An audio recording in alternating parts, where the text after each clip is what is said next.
بسم اللہ الرحمن الرحیم۔ السلام علیکم۔ میں جیسی گھر آیا اماں رازداری سے مجھے دوسرے کمرے میں لے گئی۔ یہ احتیاط برتنا میری سمجھ میں نہیں آیا تھا، ورنہ تو وہ سعدیہ کے ہوتی ہے اسی بھی سنا دیتی اور مجھ سے بھی جو بھی کہنا ہوتا کہہ دیتی، مگر آج ان کا انداز ایسا تھا جیسے وہ کچھ چھپانا چاہ رہی ہو۔ میں نے کہا کیا بات ہے؟ تب سرگوشی کے انداز میں بولی، بیٹے میں نے تمہیں کچھ دنوں سے ایک بات بتانا تھی لیکن بتا نہیں پائی۔ پہلے مجھے لگا میں وہم کر رہی ہوں، مجھے اب یہ بات کچھ بڑھتی جا رہی ہے۔ اماں پہلیاں نہ بجھوائیں، بتائیں تو کیا بات ہے؟ بیٹے تیری بیوی سعدیہ کے بارے میں یہ بات ہے، مگر یہ میرا وہم بھی ہو سکتا ہے۔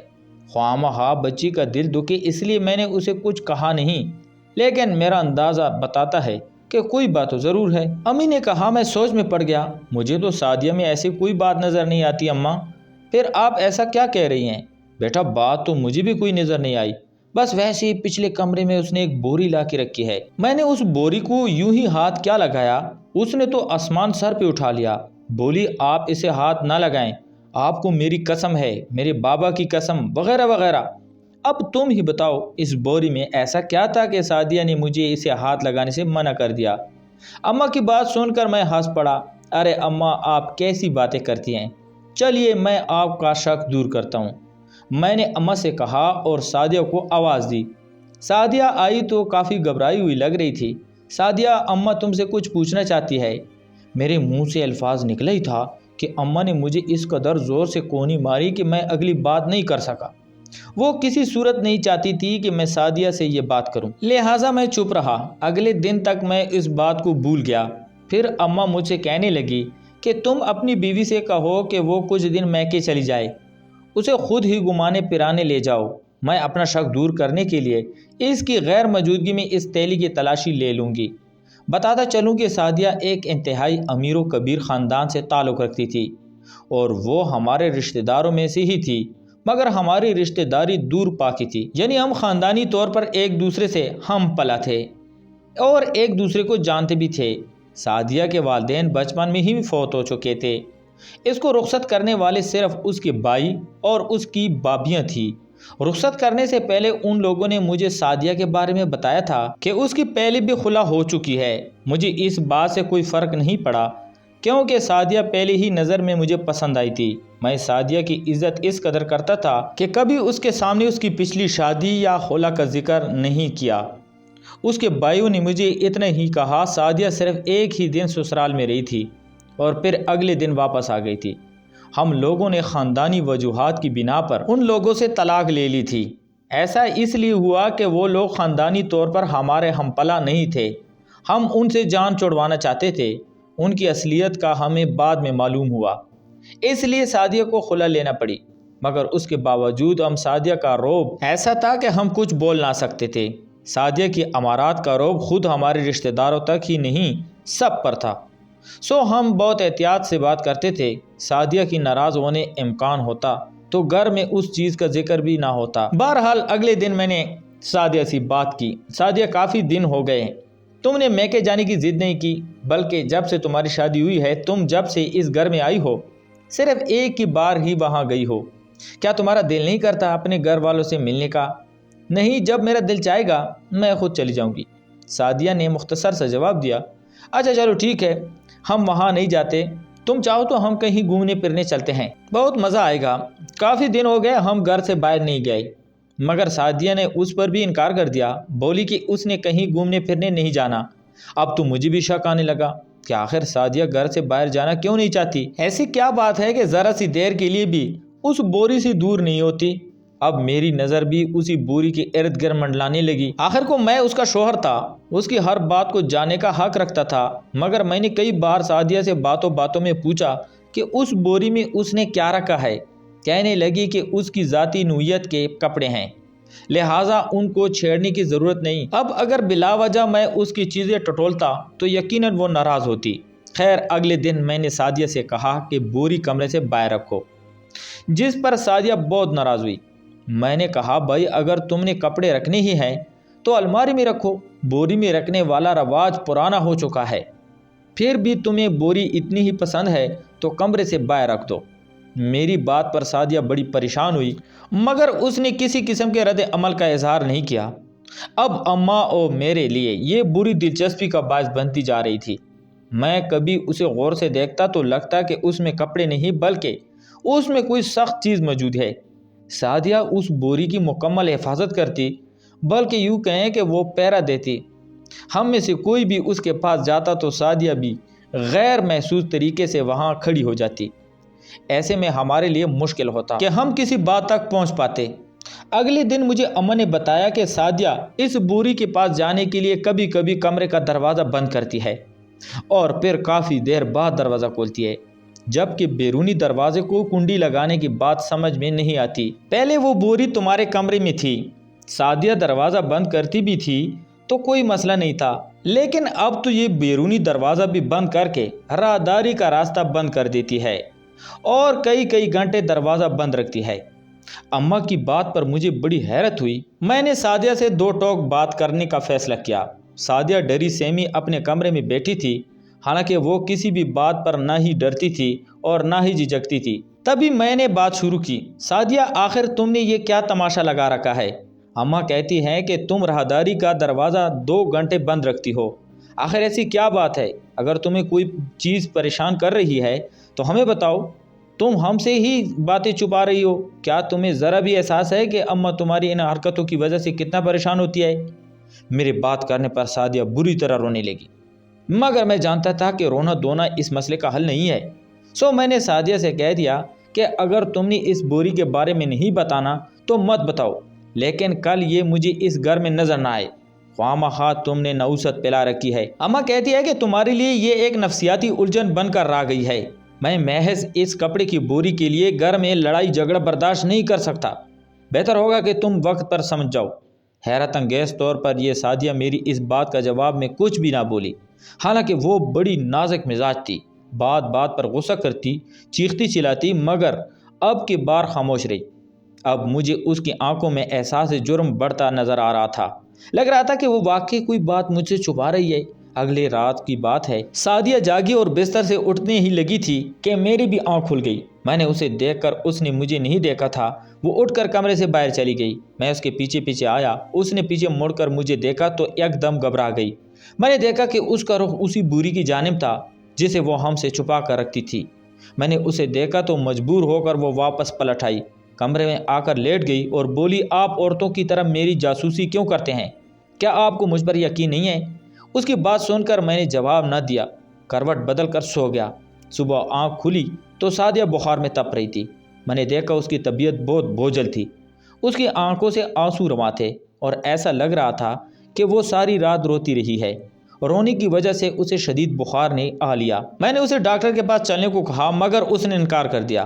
آج سعدیہ بیمار بستر پر پڑی تھی، اٹھ نہ سکتی تھی۔ میں اپنے کام سے آفس چلا گیا، اماں کو سعدیہ کا خیال رکھنے کو کہا، مگر دن بھر بے چین رہا۔ دوپہر کے 11 بجے میرا شدت سے دل چاہ کہ گھر چلا جاؤں۔ آفس میں دل نہیں لگ رہا تھا۔ گھر آیا تو گھر میں بڑی عجیب سی خاموشی تھی۔ اماں شاید سعدیہ کے کمرے میں تھی۔ میں راہداری سے ہوتا اندر ہی جا رہا تھا کہ میری نظر اسی بوری پر پڑی جو اس وقت ہل رہی تھی۔ عجیب سی حرکت اس بوری کے اندر پیدا ہو رہی تھی، جبکہ انسانی آواز واضح محسوس کی جا سکتی تھی۔ بوری کو جس ٹیبل کے نیچے رکھا گیا تھا اسے ہٹا کر میں نے پھینکا تو ایسا محسوس ہوا جیسے اس بوری کے اندر کوئی انسان موجود ہے اور وہ باقاعدہ سانس لے رہا ہے۔ میں نے قریب سے سننے کی کوشش کی تو مجھے رونے سے سکنے کی آواز آئی۔ میرا دل تو اندر تک کانپ کر رہا گیا۔ یا خدایا، یہ کیا ماجرا ہے؟ کیا سعدیہ نے کسی انسان کو یہاں قید رکھا ہے؟ لیکن یہ تو کوئی چھوٹا سا وجود معلوم ہوتا ہے۔ میں نے بوری پر دوسری نظر ڈالی اور اگلی ہی لمحے میں نے بوری کو اپنے ہاتھ سے کھول دیا۔ بوری میں موجود چھوٹے چھوٹے سوراخوں میں بمشکل ہی آکسیجن اندر جاتی ہوگی۔ میں نے بوری کو کھولی تو میری سر پر حیرتوں کے پہاڑ ٹوٹ پڑے کہ وہاں ایک انتہائی معصوم سا بچہ جو کافی کمزور تھا، گردن جھکائے اپنی گھٹنوں کے بل بیٹھا ہوا تھا، ڈرا سہما اور انتہائی خوفزدہ لگ رہا تھا۔ اس کی آنکھوں میں ویرانی تھی اور ہونٹ نیلے پڑے ہوئے تھے۔ بھوک سے اس کا لگتا تھا کہ برا حال ہے۔ میں نے سعدیہ کو اس بارے میں کچھ نہ بتایا، جلدی سے بچے کو اٹھایا۔ اس سے پہلے کہ وہ روتا میں کچن میں چلا گیا۔ بچے کی عمر زیادہ نہیں تھی، اس کی ہڈیاں ٹیڑھی ہونے کی وجہ سے یہ چل بھی نہیں سکتا تھا۔ مجھے اس بچے پر بہت رحم آیا۔ میں نے اسے جلدی سے اسپتال لے جانے کا فیصلہ کیا کیونکہ اس کی حالت بھی صحیح نہیں تھی۔ وہ بہت کمزور لگ رہا تھا، بھوک کی وجہ سے وہ ڈھال ہو چکا ہے۔ میں اسے اسپتال لے گیا اور اماں کو کال کر کے کہا کہ آپ سعدیہ کو لے کر اسپتال آ جائیں۔ اماں تو شاید میرے انتظار میں تھی، مگر میں باہر سے ہی اسپتال آ گیا تھا۔ میں نے ڈرائیور کو بھیج دیا۔ تھوڑی دیر بعد اماں اور سعدیہ ڈرائیور کے ساتھ اسپتال آ گئے۔ میں نے سعدیہ کو کچھ نہ بتایا اور اسے بھی اسپتال میں ایڈمٹ کرا لیا گیا۔ ڈاکٹر نے بتایا کہ ان کو کوئی گہرا صدمہ پہنچا ہے جس کی وجہ سے یہ حالت میں پہنچی ہے۔ آپ انہیں خوش رکھنے کی کوشش کریں، ورنہ ہو سکتا ہے ان کا دماغی توازن درست نہ رہے۔ یہ بات سن کر میری پریشانی میں اضافہ ہو گیا، مگر اس وقت میری سوچ کا مرکز صرف اور صرف وہ بچہ تھا جس کی ہڈیاں ٹیڑھی ہو چکی تھی، جس کی جان میں نے بڑی مشکل سے بچائی۔ ڈاکٹر نے بتایا کہ بچے کو شدید کمزوری ہے، بھوک کی وجہ سے یہ صحیح طرح سے سانس بھی نہیں لے پا رہا۔ بچہ واقعی ہڈیوں کا ڈھانچہ لگ رہا تھا، بچہ بولنے کے قابل نہیں تھا، بمشکل ہو کرتا۔ میں نے بڑی توجہ سے اس کا علاج کروایا۔ تب تک سعدیہ کی حالت بھی بہتر ہو گئی، جبکہ بچہ بھی اسپتال میں ہی ایڈمٹ تھا۔ مجھے اس کا نام تک معلوم نہیں تھا، اس کا فرضی نام میں نے احمد رکھ لیا۔ تھوڑی دیر کے بعد سعدیہ کے کمرے میں گیا تو دیکھا اس کی آنکھیں رو رو کر سرخ ہو چکی تھی۔ وہ بہت بوجھل اور بیمار دکھائی دے رہی تھی۔ میرے آنے پر میرا ہاتھ تھام کر بولی، میں آپ سے ایک بات کہوں، وعدہ کریں کہ آپ انکار نہیں کریں گے؟ میرے یقین دلانے پر سعدیہ بولی کہ اپنے کمرے میں اس نے جو بوری رکھی ہے اس میں ایک بچہ ہے جسے میں کچھ کھلا پلا دوں اور اس کا خیال رکھوں۔ سعدیہ نے اتنی بڑی بات مجھ سے کہہ تو دی، مگر وہ یہ راز پہلے فاش کرنے پر تیار نہ تھی۔ تب میں نے اس سے کہا، سعدیہ تم فکر نہ کرو، میں اس بچے کو تمہارے آنے سے پہلے ہی اسپتال میں لے آیا ہوں۔ اس کی ہڈیوں میں ٹیڑھا پن آ چکا تھا، جس کے لیے ڈاکٹر کو اسے اسپتال میں داخل کرنا پڑا۔ میں اس بچے کو باپ بنا کر پالوں گا۔ اگر تمہیں اس سے دلی لگاؤ ہے تو تمہیں فکر کرنے کی ضرورت نہیں ہے۔ میں اتنا کوئی ظالم یا بے رحم تو نہیں ہوں کہ تم نے مجھ سے یہ بات چھپائی۔ اب بتاؤ اس بچے کی کہانی کیا ہے؟ کیا لگتا ہے یہ تمہارا؟ تب سعدیہ نے مجھے اپنی کہانی سنائی۔ آپ تو جانتے ہیں حاشر ہمارے ہاں شادیہ خاندان سے باہر نہیں ہوتی تھی، کیونکہ لڑکیاں اپنے بھائیوں کا اپنا حق معاف کر دیتی ہیں، لیکن اگر لڑکی کسی دوسرے خاندان میں بیاہ کر جائے تو وہاں نہ صرف لڑکی کی بھائیوں کی جائیداد سے حصہ دینا پڑتا ہے بلکہ باری جہیز بھی ادا کرنا پڑتا ہے۔ میری شادی بھی خاندان میں ہونا طے پائی تھی، مگر مجھے اپنی یونیورسٹی میں عاقل احمد پسند آ گیا۔ عاقل احمد ایک انتہائی معقول نوجوان تھا اور میں نے اس سے شادی کرنا اپنی خوش قسمتی سمجھی تھی، مگر مجھے معلوم نہیں تھا کہ میرے بھائی مجھے ایسا کرنے نہیں دیں گے۔ اس بات کا ذکر میں نے عاقل احمد سے کیا۔ وہ بولا، تم پریشان مت ہو، میں ایسا کوئی نہ کوئی حل ضرور نکالوں گا جس سے تمہارے بھائی جلد یا بد دیر مان جائیں گے۔ مگر ان دنوں میرے بھائیوں نے شادی کے لیے میرا رشتہ ڈھونڈنا شروع کر دیا۔ بس جلد بازی میں آ کر میں نے عاقل احمد سے خفیہ نکاح کر لیا، حالانکہ اس سب کے لیے عاقل احمد مجھے منع کر رہا تھا۔ وہ چاہتا تھا کہ میرے بھائیوں کو راضی کرنے کے بعد میں ہی میں شادی کے لیے ہاں کرے، مگر میں اتنا جانتی تھی کہ میرے بھائی کبھی بھی عاقل کو میرا رشتہ نہیں دیں گے، اس لیے میں نے اسے بغاوت پر مجبور کر دیا اور یہی ہمارا مقصد تھا۔ پھر ہماری قربتیں بڑھتی گئیں، یہاں تک کہ ہماری محبت کی نشانی میری کوکھ میں پلنے لگی۔ لیکن جلدی ہی اس کا حقیقت کا اندازہ بھابھیوں کے ذریعے میرے بھائیوں کو ہوا، تو انہوں نے آسمان سر پر اٹھا لیا۔ ان لوگوں نے میری طلاق کروانے کی ہر ممکن کوشش کی، مگر عاقل احمد نے مجھے طلاق نہیں دی۔ وہ کسی صورت مجھے چھوڑنے کے لیے راضی نہیں تھا، مگر میں نے عاقل کا ساتھ دینا تھا۔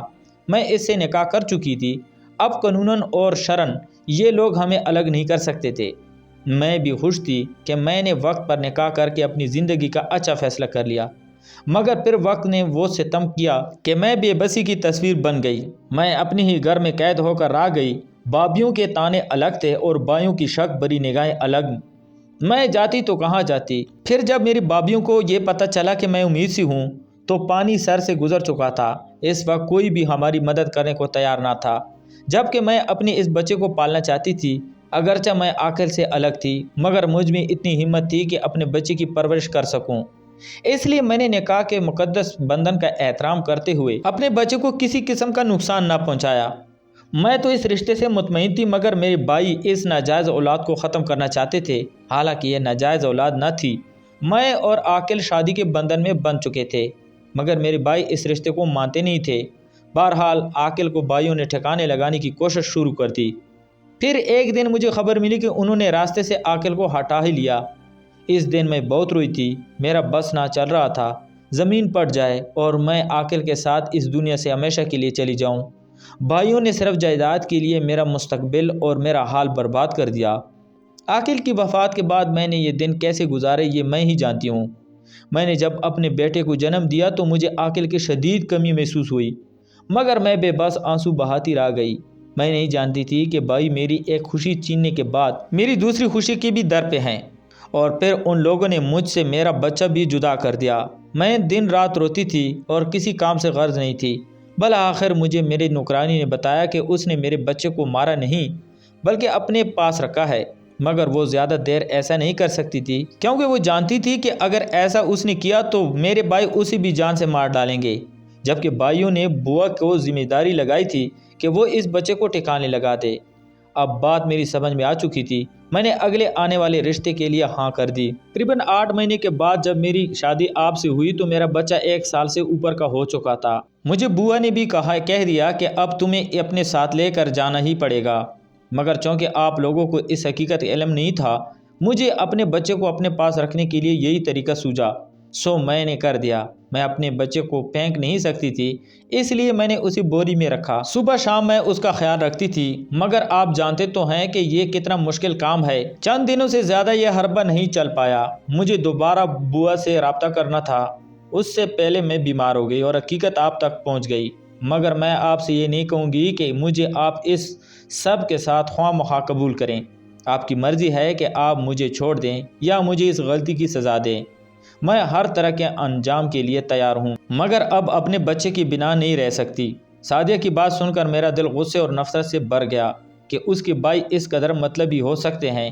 میں نے سوچا بھی نہیں تھا کہ پھر انہوں نے مجھ سے بھی غلط بیانی کی کہ سعدیہ صرف ایک دن اس شخص کے ساتھ رہی اور پھر واپس آ گئی، حالانکہ سعدیہ اور عاقل میاں بیوی کے رشتے میں بندھے، اور تقریباً 2 سال یہ سلسلہ چلتا رہا۔ ان لوگوں کو جب پتہ چلا تو وہ ایک بچے کی ماں بننے والی تھی، تب انہوں نے نہ صرف اپنی بہنوئی کی جان سے مار دیا بلکہ اپنی بہن کی خوشیاں چھیننے کی کوشش کی۔ مجھے جذبہ غیرت نے تنگ تو بڑا کیا، میں اس لڑکی کو چھوڑ دوں، مگر میں جانتا ہوں کہ ایسا کرنے کا کوئی فائدہ نہیں۔ مجھ سے محبت کرتی ہے اور میں اس کے خلوص کے پورے دل سے قدر کرتا ہوں، اس لیے میں نے فیصلہ کیا کہ میں اس بچے کو پالوں گا، چاہے سعدیہ کا میکا اس بات کو تسلیم کرے یا پھر مجھے بغیرت کہے۔ تو پیارے دوستو، میں امید کرتا ہوں آپ کو آج کی کہانی پسند آئی ہوگی۔ اگر آپ کو ہماری کہانیاں پسند ہے تو ہمارے چینل کو لائک اور سبسکرائب کریں۔ شکریہ۔